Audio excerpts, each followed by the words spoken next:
overnight. The federal government's new drive to harness Nigeria's history and culture for economic growth is taking shape across the country. Officials say the initiative aims to revitalize tourism, attract investment, and reshape the global narrative about Nigeria's ancient civilizations. Our correspondent, Abdulateef Yusuf, has more. In Katsina, history isn't confined to books. It's baked into the clay, carved into stone, and whispered by the winds through monuments that have stood for centuries.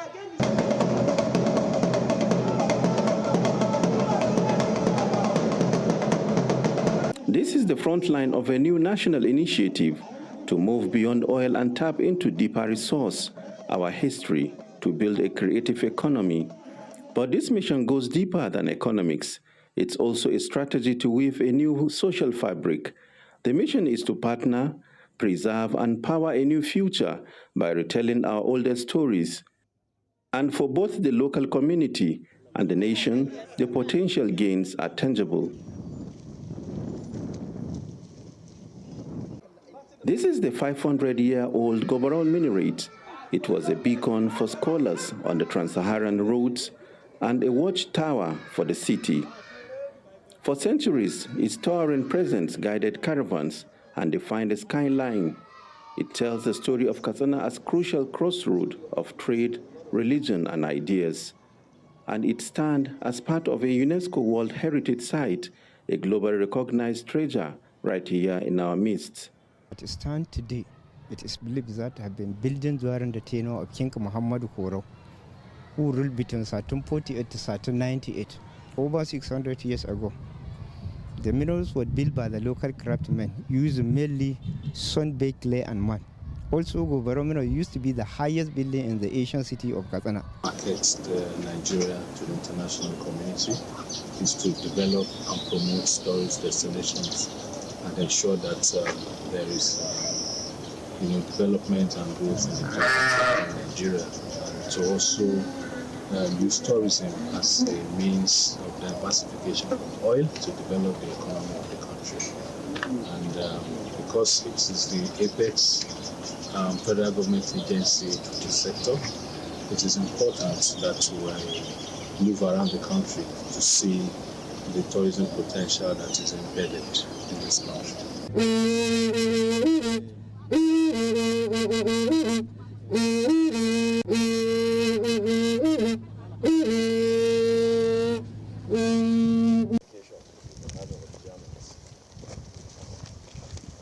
Abubuwan tarihi a nan garin Durba ta Kushe akwai kaburburan sarakuna. Under this tree, from the courage of Princess Katsi, the name Katsina was born.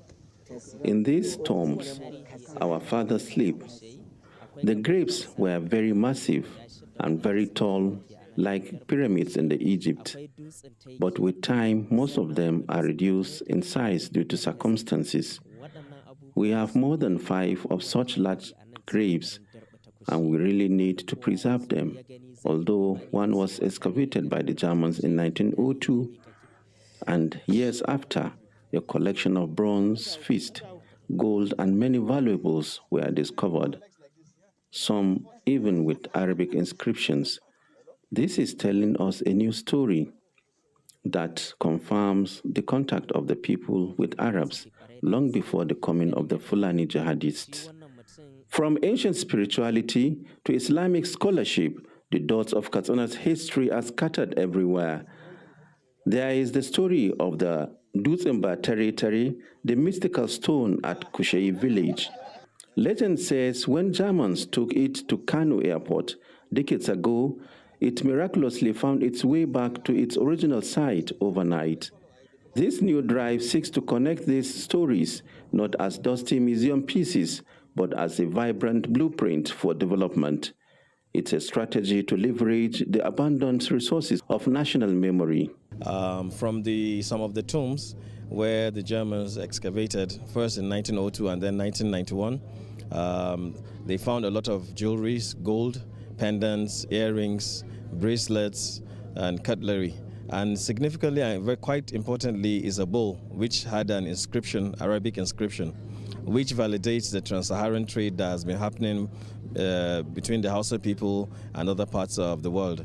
So it validates over 5,000 years there has been civilization in Nigeria. Yet the story of the North today is often framed by another dark narrative, the challenge of insecurity. Officials here argue this crucial initiative is a direct and powerful response to that very challenge. It's an approach that tackles the root of instability by investing in peace. I can tell you specifically that His Excellency Malam Dikko Umar Radda has been doing a lot in that sensitization to tell people that it's not as you see or hear on the social media. Mainstream media reports what is really real, and you know that Jibia used to be one of the hot zones in Katsina State, but now you can travel to Maradi, that's Niger Republic, without any problem. Then back here, people have also been motivated through the festivities because he understands that he has to adopt MICE, which is meetings, incentives, conference and exhibitions every year. Right behind me is the famous Gobarau Minaret. It was built in the 14th century as a civilization center where scholars used to converge from all across West Africa. And it was the tallest building and the first Islamic central mosque where Jumat prayers were offered. It also was the tallest building during those periods. It has withstood the pressures of time for over 600 years and one of the UNESCO recognized sites in Katsina.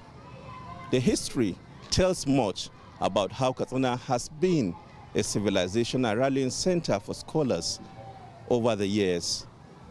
From Katsina, Abdul Latif Yusuf, TVC News,